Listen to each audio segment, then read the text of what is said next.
Ya, kembali lagi di Akbar Indonesia Pagi. Saya mau ke Pak Abdul. Pak Abdul, kalau sedikit merangkum dari pernyataan narasumber, ya ini Mas Adi dan juga Kang Uceng gitu ya. Pak Bumi Pak Politik. Abdul, kalau misalnya melihat ininya nanti kalau ada klausul tambahan dalam arti minimal tetap 40 tahun, tapi harus ada pengalaman. Tadi dikatakan pengalaman kalau masih baru tingkat kabupaten kota harusnya tidak langsung ke level capres dan juga cawapres, tapi ke provinsi dulu begitu. Apa yang perlu diperhatikan begitu mengenai klausul yang kemungkinan ini juga bisa ditambahkan oleh MK nantinya? Karena dengan nantinya putusan MK ini juga bisa menimbulkan gejolak politik ke depannya. Ya, baik. Pertama, saya ingin mengatakan bahwa perihal persyaratan batas usia jabatan, termasuk dalam pencalonan presiden dan wakil presiden, itu memang cenderung subjektif. Jadi tidak ada alasan logis dalam penetapan batas usia minimal, katakan 40 tahun. Apa alasan argumentatifnya itu? Kenapa harus 40 tahun? Sedangkan kalau bicara dewasa, dewasa itu di atas 21 tahun. Itu diatur dalam Pokok Perdata, dalam kompilasi hukum Islam. Nah, karena kita memang tidak pernah ada alasan logis, istilahnya asbabun nuzul pada saat pembentukan itu. Kenapa harus umur 40 tahun? Padahal undang-undang sebelumnya kan 2023, 2008 itu pernah 35 tahun. Sehingga ada perbedaan, ada kenaikan. Nah, dalam hal ini jika kita bandingkan, kita kaitkan juga dengan persyaratan usia calon anggota DPR, DPD, DPRD, ini undang-undang pemilu itu mempersyaratkan usia 21 tahun. Ya, begitu juga Undang-Undang Nomor 8 Tahun 2012 tentang pemilu anggota DPR, DPRD, DPRD. Nah, padahal ini rezimnya kan sama dalam pengertian ini eksekutif, ini legislatif. Ada perbedaan pengaturan dan di sini menurut saya mencerminkan ketidakpastian hukum. Nah, permasalahan lanjutannya adalah pandangan yang subjektif tersebut tidak pula diiringi dengan adanya suatu pengecualian. Ya, saya mengambil istilah ini dari putusan MK. MK melakukan pengecualian dalam uji materi batas usia calon pimpinan KPK. Terlepas dari polemik yang ada, itu telah menjadi keputusan mahkamah. Nah, di sini kita sepakat, kita ketahui bahwa dalam hukum itu selalu ada pengecualian. Tidak ada hukum tanpa pengecualian. Nah, pada prinsipnya, ya, halo? Ya, mohon maaf saya potong Pak, tapi dengan azas keadilan dan juga banyaknya berbagai isu yang beredar di masyarakat begitu ya, dengan jarak yang begitu singkat dengan pemilu, ini diputuskan 3 hari menjelang pendaftaran capres-cawapres, apakah kemudian seperti yang disampaikan oleh Mas Uceng tadi? Saya tidak melihat waktu yang demikian singkat mendekati 3 hari itu. Tapi pendekatannya adalah pendekatan teoritis. Kalau kita bicara keadilan, berarti kita bicara keadilan secara distributif, secara proporsional. Ada keadilan yang bersifat natural, yang dia menjadi landasan bagi keadilan yang konvensional. Bahkan dalam Islam itu, keadilan itu menempatkan sesuatu sesuai dengan tempatnya. Jadi harus jelas, objek keadilan itu ditempatkan melekat kepada diri siapa dan itu harus berlaku sama. Itu prinsip dasarnya. Nah, sepanjang tidak ada pengecualian dalam suatu perundang-undangan, terlebih lagi dengan kepentingan yang melibatkan warga masyarakat, terlebih lagi dalam kepentingan politik terkait dengan emansipasi politik, distribusi kekuasaan, dan di sini ada suatu permasalahan. Permasalahannya apa? Ya itu tadi, pengaturan pengecualian itu memang dia dapat dibenarkan sepanjang mendatangkan maslahat kemaslahatan. Bahkan itu dianjurkan. Ketiadaan dalam pengecualian itu yang menimbulkan ketidakpastian hukum. Sehingga harus dilakukan penyelarasan.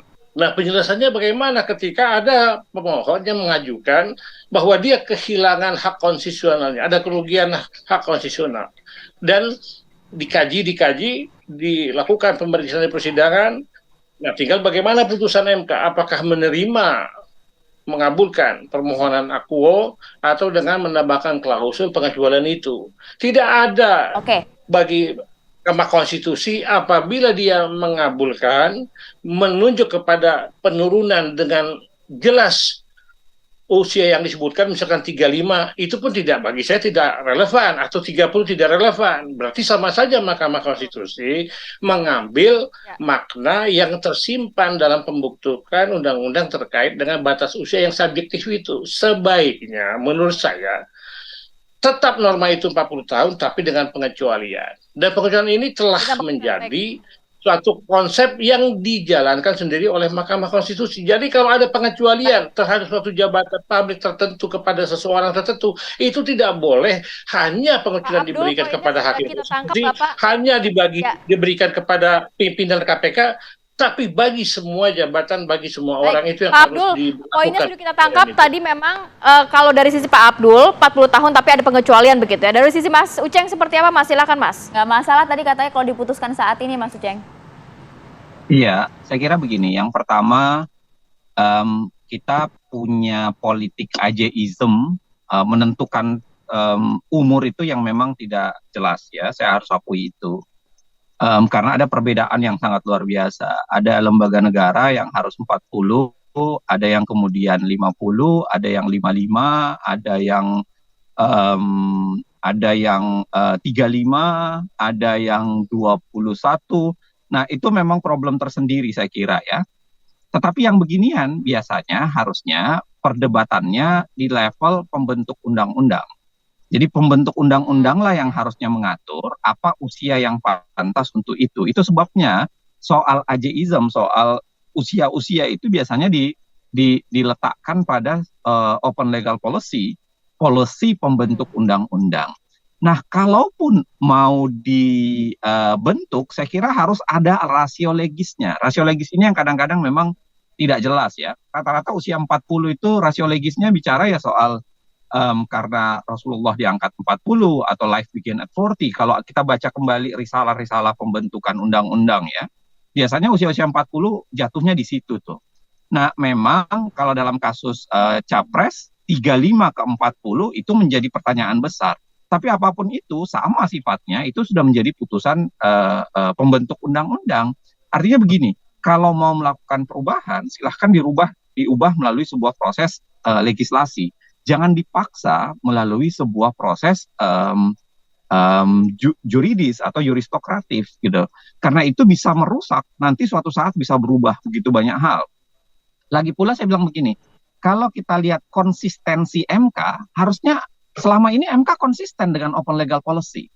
Nah, memang ada satu putusan yang kadang-kadang tiba-tiba aneh, dan itu yang kita kemudian sering sampaikan. Makanya untuk menghindari orang mengatakan bahwa ini keputusan aneh, atau ini keputusan yang betul-betul tekanan politik. Kalau tadi tekanan politik memang hampir semua pengujian undang-undang itu ada makna politisnya pasti ya, itu nggak mungkin tidak. Tapi kalau kita dari cerita di belakangnya ya, seperti yang dimuat di beberapa harian, di beberapa majalah, di beberapa media, itu menyampaikan bahwa ada upaya untuk langsung partai politik langsung masuk ke hakim MK, atau ada upaya untuk mendorong ke arah sana. Nah, ini yang harus diproteksi. Karena kenapa kemudian jauh lebih wise ketika putusan itu dilempar ke tahun 2029 jika memang MK ingin menerima pengecualian atau permohonan tersebut. Saya ingin mengatakan begini, MK harus bisa menempatkan dirinya sebagai sebuah lembaga yang memikirkan masa depan secara jauh lebih baik gitu. Bukan hanya dipengaruhi oleh kepentingan politik saat ini atau apa yang diinginkan oleh politisi saat ini. Nah, yang terakhir saya mau bilang begini, Pak. Mohon maaf karena saya harus masuk segera masuk ke stasiun untuk menuju ke bandara. Saya mau bilang bahwa apapun putusannya nanti, ya tentu itu adalah sebuah putusan hukum. Tetapi yang dipertaruhkan itu adalah masa depan demokrasi dan Mahkamah Konstitusi. Itu yang harus diingat betul. Karena kalau putusan sudah berkekuatan hukum tetap, dia mengikat. Saya kira semuanya kita paham itu. Dia menjadi sebuah constitutional adjudication. Baik, tapi pada memang saat kalau menurut Mas sama, Uceng ini harus diserahkan saja ke parlemen atau ke pembuat undang-undang begitu ya Mas Uceng ya? Idealnya begitu. Idealnya begitu. Tapi kalau gitu Mas Adi Praitno tadi disampaikan Kalaupun kemudian ini lolos dan Gibran juga menerima, ini gempa bumi politik katanya. Apa dampak dan juga bahaya terhadap nanti peta koalisi? Implikasinya. Ya tentu yang paling nyata dampaknya itu sangat terasa bagaimana hubungan antara Gibran dan PDIP ya. Karena apapun Gibran status politiknya masih kader PDIP, di mana PDIP itu memutuskan Ganjar yang diusung Jadi sebagai capres. kandidat capres ya. Kalau Gibran maju berarti Gibran pakai jalur yang lain. Kan itu yang terjadi. Betul. Dan seterusnya dan seterusnya. Yang kedua, memang kita tinggal menguji partai-partai pengusung Prabowo Subianto ini kan harus menerima kenyataan politik bahwa Mas Gibran yang harus jadi pendamping Prabowo di antara begitu banyak manuver politik yang misalnya dilakukan oleh Erik, Erlangga Hartarto, termasuk Yusril yang sangat terasa ingin maju untuk berdampingan dengan Prabowo Subianto. Itu artinya apa? Bahwa mereka itu dianggap tidak terlampau penting sebagai pendamping Prabowo karena yang jadi top list, yang jadi prioritas untuk bisa mendampingi Prabowo itu adalah Gibran Rakabuming Raka. Di berbagai kesempatan saya selalu mengatakan bahwa ketika nama Gibran muncul dan mencuat sebagai sosok yang potensial maju sebagai pendamping Prabowo, saya mengatakan bahwa ini merusak pasaran posisi cawapres pendamping Prabowo. Erik itu kurang hebat gimana, Erlangga kurang hebat gimana, Yusril kurang hebat gimana, Anies Mata yang ketua umum Gelora kurang hebat gimana. Tapi bersama dengan Mas Gibran Rakabuming Raka, yang hebat-hebat ini nggak ada arti. Ini soal kesempatan politik saja. Kadang politik itu selalu muncul dari ruang-ruang yang tidak pernah kita pikirkan sebelumnya. Kita nantikan ya itulah politik kita memang. Hasil putusannya akan seperti apa ya Mas Adi? Terima kasih banyak Mas Adi, kemudian juga Kang Uceng dan juga Pak Abdul sudah berbagi informasi semuanya. Assalamualaikum.